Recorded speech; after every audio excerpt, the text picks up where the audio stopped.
England's night at Villa Park gave the scoreboard a tidy 2-0, but anyone looking beyond the numbers saw a match that left more questions than answers. The goals themselves, an early own goal forced by Noni Madu's cross and a header from Declan Rice later on, kept Thomas Tuchel's side unbeaten in qualifying, yet the manner of the win felt cautious rather than convincing. When a team of top-level talents struggles to create genuine moments of danger against a compact low block, it triggers the kind of conversation that fans and pundits live for, and in this case, the conversation landed squarely on Eberechi Ez.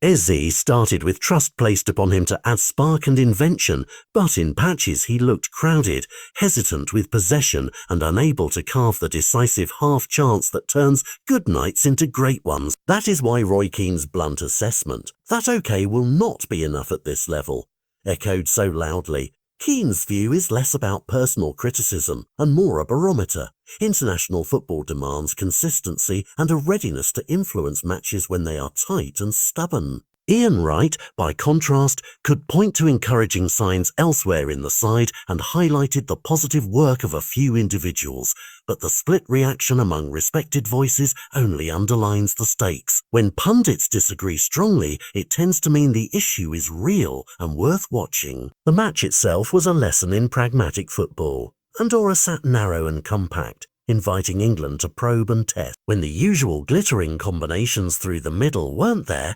England reverted to width and delivery, and those simpler methods produced the opener when a well-struck cross caused a defender to divert the ball past his goalkeeper. Elliot Anderson's debut offered a spark of energy and intent, and Declan Rice's later header from a wide delivery sealed the win in front of a healthy crowd. Yet those positive notes did not erase the broader pattern of limited invention between the lines.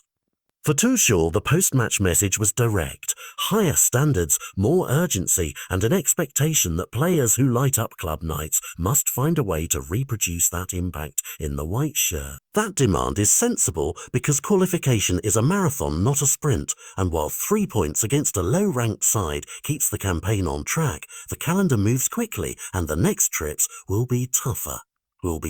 The looming match in Serbia is not a theoretical test. It is the kind of hostile physical environment that will punish tentative performances and expose thinness in creativity. So what does this mean for Eze's and for England more broadly? For Eze, it's a clear challenge. Turn flashes into defining interventions, move with sharper intent, and be willing to take responsibility in the final third. Talent alone will open doors, but decisive actions and end product close them. For Tuchel, the job is to balance structure and freedom, to give attacking players license to be adventurous without leaving the side exposed. There is no need for panic. England still sit well in their qualifying group and have the personnel to improve. But pundits like Keane are making an uncomfortable but necessary point that okay no longer cuts it at this stage of the campaign.